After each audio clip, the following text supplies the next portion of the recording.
Greetings, YouTubians, and welcome back to Wayne's Sharp World, where today we are going to bypass another knife review and jump into, I don't know if I would call this a list, but more of kind of like a topic video that is going to be a list of knives from my collection that happen to be the sliciest knives in my collection, because at the end of the day, that's the number one reason we buy a knife, right? I mean, at least for 99% of us, it's to cut things.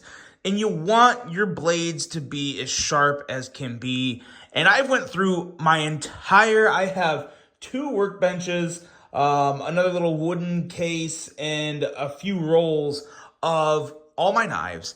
And kind of just took them all through paper to refresh my memory. And just the ones that I think have the best edges are the sliciest knives that I own or have ever owned. And we're going to take a look at them today. We're kind of going to go in order of price, but there's not really any defining factors here. Just the sliciest knives. They're not necessarily the thinnest blades. You will see at the end of this video, the sliciest knives I have ever handled actually have a slightly thicker edge than a lot of the other ones you're going to see, but they're just crafted to cut, and it's so impressive. So without further ado, let's hop into it and take a look at all of the sliciest knives in my collection. And with that being said, guys, a lot of my knives are really sharp, but to keep this to a relatively okay length video, I just picked out, 4 budget knives, and I got 6 other more expensive knives that are well over $100. So we're going to take a look at all of them and see where we end up. Starting with the budget list,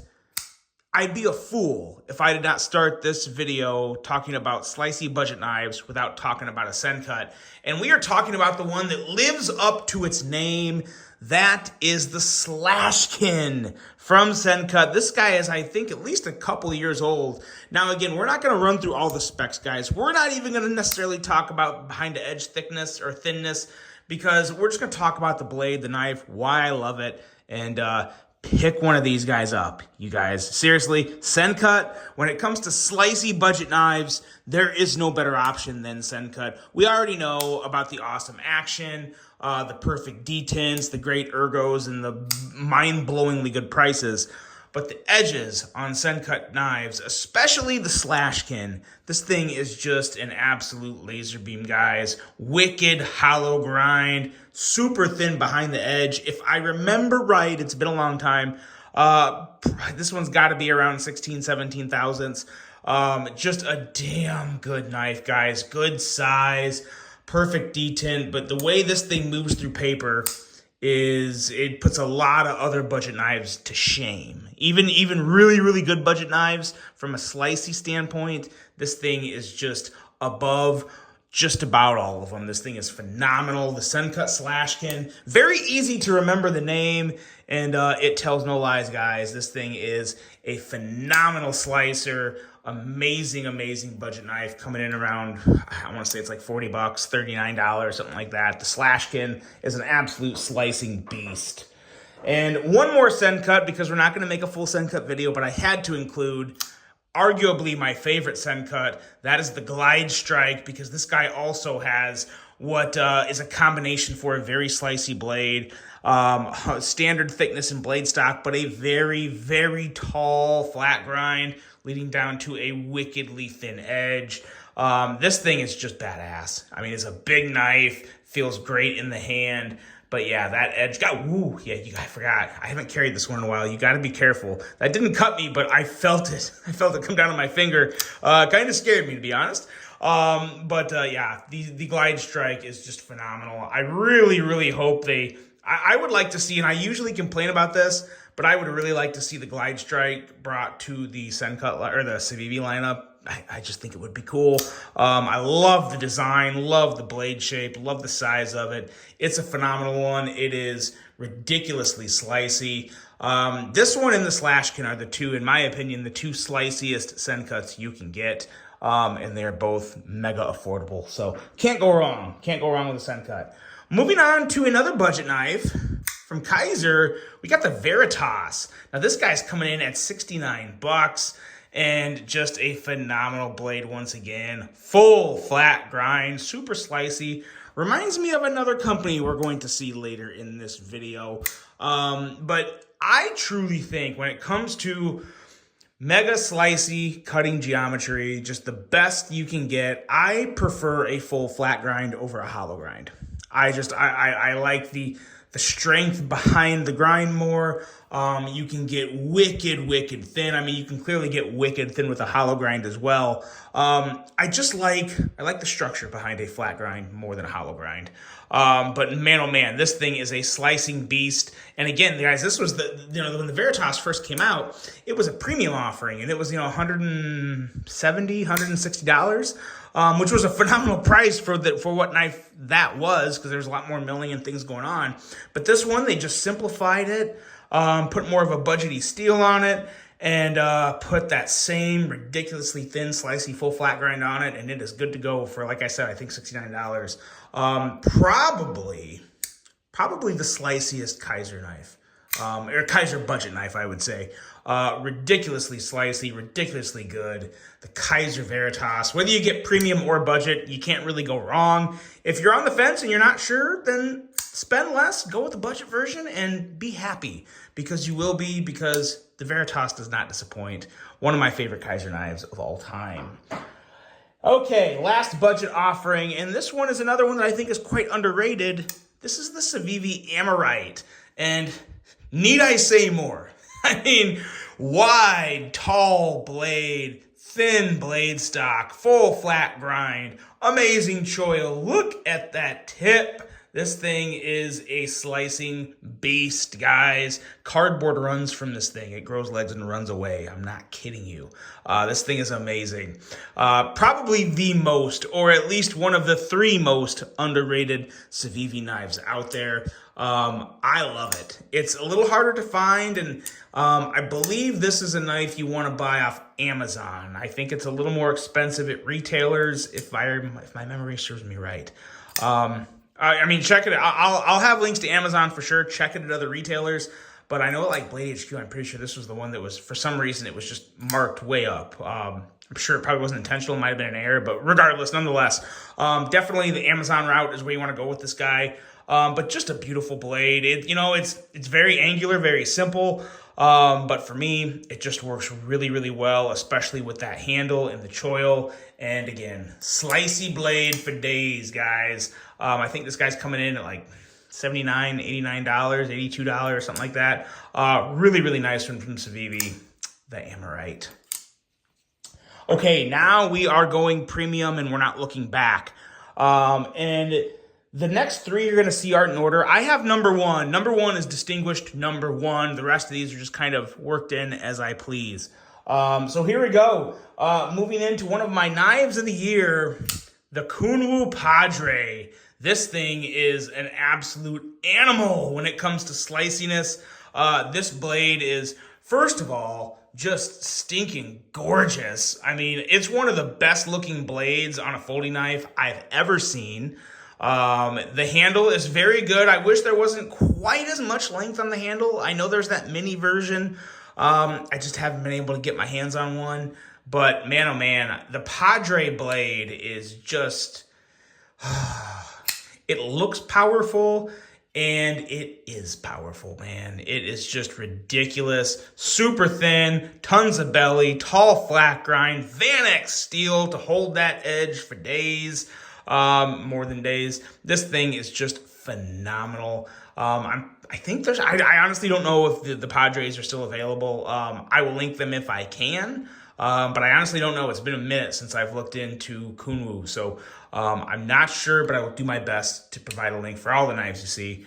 But man, oh man, the Padre is still, I don't know what price it was going for. I know when I bought it, it was $300, and it was probably the best value for $300 in a folding knife you could ever get. And the blade had a lot to do with it. Razor's edge, beautiful grind, super slicey. The Padre is nothing but an absolute banger. Banger. Okay, next up here, this guy. Now, this is kind of representing the brand.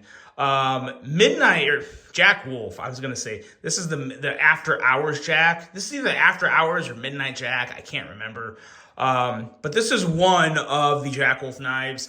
I do feel like this one is a little slicier than some of the other ones. But I'll tell you what, guys. Oh, man. The hollow grind on this, let's look at that tip. Look at that freaking tip. This thing is a scalpel of a blade. Beautiful design, wicked hollow grind, amazing steel in S90V, holds a great edge. They're just, anything Jack Wolf makes, in my opinion, is gold. I haven't come across one that I did not like. There's obviously some I like more than others. This is one that I like more than others. I like the folding knives, the front flippers, better than the slip joints. You all know that. That's no surprise. But man, oh man, the blade is just a thing of beauty and a little slicing monster. As with most of the Jack Wolf knives, I just happen to pull this one out because I think the tip on this guy is kind of elevates it above a lot of the other ones, makes it super, super slicey. Draw cuts with this thing are absolute butter, no problem at all. Just amazing. Jack Wolf knives in general, can't really go wrong. I'll have a link to check them out, but man, oh man. I know they're they're $350 basically for the folding versions, but in my opinion, if you like really classy, really good looking, fidget friendly, slicey beasts, one of your better options out there without a doubt. Jack Wolf knives, primarily the Midnight Jack, the Venom Jack, the After Hours Jack. There's a lot. There's so many. Dig into the world of Jack Wolf knives and you won't be disappointed. This one here is going to surprise some people. This is going to surprise some people. The Microtech SOCOM Elite. Now, I kid you not. This thing has somewhat of a cult following for the best reasons. This thing, we've all seen the torture test on YouTube that Microtech put it through. These things just hold up, man. And I have actually carried this one a lot. I have had this for almost the length of my knife channel. So I've had this thing I've had it for going on 5 years. And it's just incredible. The edge on this, you wouldn't think, when you just kind of hold this thing in your hand here, when you're feeling the edge, yes, it's sharp. But this thing it does not feel that thin behind the edge. And to be honest, I don't remember what the edge thickness on this. I may not have ever even tested the edge thickness on this because I just carry it and I use it when I need to. This thing is a absolute razor. Of all the knives you've seen on this list, this is probably the one that's bit me the most, even more than the Glide Strike. Because I know it's sharp, it's a knife, but I don't expect it to be quite as dangerously sharp as it is. This is one that you have to pay attention to because if you don't, you will regret it. It is just an amazing piece, made in America. I believe there are some of these out there and available. These used to be like unicorns back in the day, but they're a little more available now. So the SOCOM Elite, if you want to get into a much more premium American-made knife from just an awesome company, the SOCOM Elite is a very good option to go if you like this. If you think it looks nice, if you think the aesthetics are for you, I don't have any reason to say don't do it. I will never sell this SOCOM Elite. I love the SOCOM Elite, and a lot of it has to do with that wicked, dangerously slicey blade that it has. It's a good one, the SOCOM Elite. And then there was one, which is technically three. Just hear me out. In all the knives I've handled, from all the companies, and we're talking thousands of knives from many different companies, no one, and I mean no one else, I don't care the cost, in my experience in the knife world, has been more consistently slicey than Spyderco. The Shaman, the Para 2, PM2, and the Manix 2. It doesn't matter if it's the lightweight or the regular version. These blades right here are, in my opinion, through my experience, the three sliciest knives in my collection. And that's just Spyderco in general, guys. They just do things right over there. And these don't have, the Shaman in general has an edge that's about 27 thousandths behind the edge.